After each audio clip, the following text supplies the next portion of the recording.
Maafin kakek, nak. Maafin kakek. Kamu di sini aja, tetap deket sama kakek selamanya. Sari.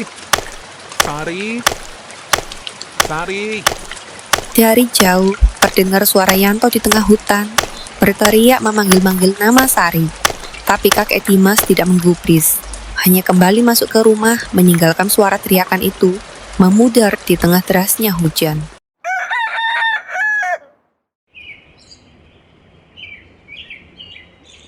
Loh, Sari kok belum buka toko ya? Biasanya jam segini udah ngelap-ngelap meja. Semalam hujan deras, mungkin nginep di rumah temannya. Tapi biasanya nitip kabar ke kakek tuh. Bu, Pak, ada yang lihat Sari nggak ya? Semalam dia bilang mau ketemuan, tapi nggak datang-datang. Kita cari bareng-bareng aja yuk kalau gitu. Sari. Sari? Sari. Sari. Sari? Sari. Sari. Sari. Sari? Sari. Sari? Sari. Apa jangan-jangan disembunyiin sama Yanto ya? Yan, hayo ngaku kamu. Sumpah Bu, saya nggak bawa dia. Saya malah nungguin dia semalam di ujung jalan dekat sungai. Kek, Sari biasanya kalau nggak di rumah kemana? Saya juga nggak tahu. Mungkin bener dia kabur. Anak itu keras kepala dari dulu. Akhirnya warga menyerah setelah seharian mencari. Kasus Sari menghilang jadi gosip panas di kampung. Tapi lama-lama dilupakan. Orang-orang menganggap Sari benar-benar kabur. Hanya Yanto yang tidak pernah percaya karena tahu Sari tidak pernah berbohong soal janji.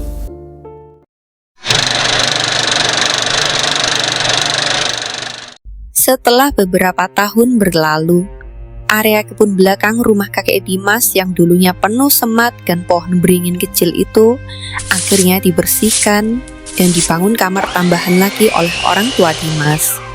Kakek Dimas pun juga semakin menua dan mulai sakit-sakitan. Tapi tidak ada yang tahu, tepat di bawah lantai kamar baru itu masih ada tulang belulang Sari yang terkubur rapi. Maaf, Nak. Waktu berjalan, tidak lama setelah itu kakek Dimas meninggal. Rumah itu diwariskan ke orang tua Dimas, sementara kebun belakang sudah menjadi halaman belakang biasa dengan tanaman hias dan garasi. Tempat kuburan Sari masih tersembunyi di situ, hingga akhirnya Dimas menemukan kaset itu dan misteri mulai terungkap.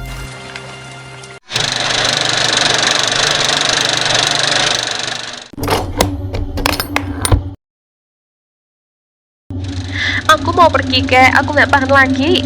Jangan pergi, Sari. Jangan tinggalin aku. Tiba-tiba terdengar pintu kamar terbuka dan suara benda jatuh, lalu hening. Dimas langsung pucat, merinding, dan mulai menyadari kalau selama ini ada sesuatu yang disembunyikan di rumah itu. Dari sinilah misteri kematian Sari mulai terungkap sedikit demi sedikit.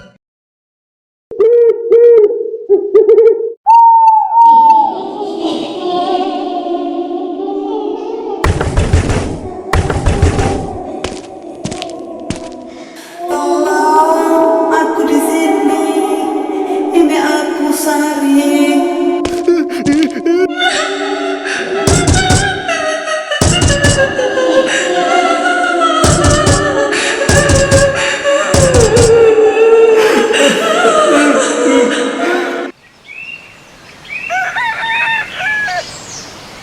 Dimas akhirnya berusaha menemui Bu Rini, salah satu warga yang sudah tinggal di kampung itu sejak zaman kakek Permisi. Dimas masih hidup. Bu Rini, Wah, ada anak Dimas. Ada apa ya pagi-pagi cari ibu? Bu Rini, dulu di sini ada yang namanya Variar. Kamu jangan asal sebut nama itu, nak. Udah lama orang sini nganggep dia kabur. Padahal ada yang aneh waktu itu. Dia sama pacarnya yang namanya Yanto itu kan mau kabur. Tapi setelah itu Sari nggak pernah kelihatan lagi. Yanto juga pergi. Katanya nyari Sari sampai keluar kota, tapi nggak pernah balik sini lagi. Tapi ada rumor lain lagi. Ada yang bilang Sari sudah meninggal, tapi sampai sekarang juga nggak ada yang tahu dikubur di mana. Dimas pun semakin yakin ada sesuatu yang ditutup-tutupi.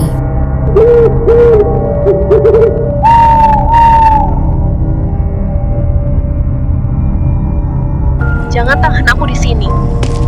Aku sayang sama kamu, Sari. Lebih dari siapapun. Aku nggak bisa kehilangan kamu. Lepasin aku, kek.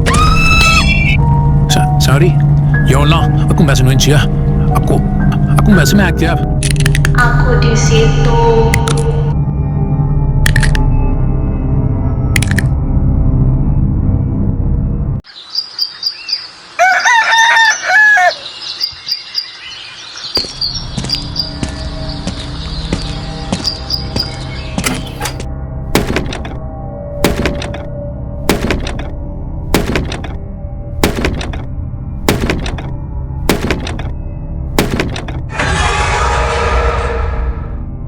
Ya Tuhan, ternyata beneran.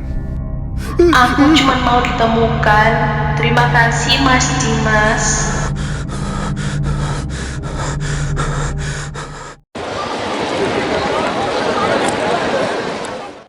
Setelah menemukan mayat tulang Sari, Dimas shock berat. Dia langsung pulang ke rumah orang tuanya dan memberitahu mereka.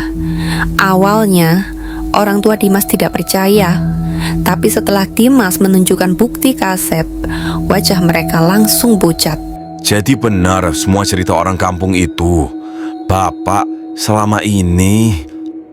Mereka akhirnya melaporkan ke kepala kampung dan polisi. Lokasi kuburan rahasia itu pun menjadi perhatian warga, dan desas-desus tulang belulang manusia telah ditemukan pun ramai dibicarakan di kampung itu. Tes forensik membuktikan tulang itu memang milik seorang perempuan muda.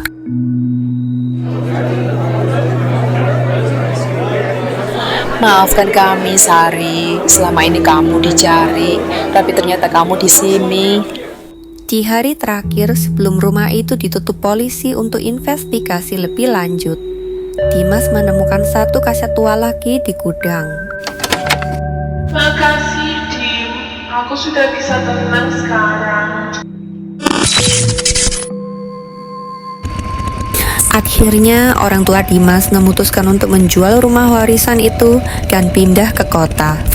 Tapi setiap kali ada orang yang lewat depan rumah lama itu, masih bisa terasa hawa dingin samar, seperti ada yang memperhatikan dari balik jendela gudang. Terkadang beberapa rahasia butuh waktu yang lama untuk bisa ditemukan.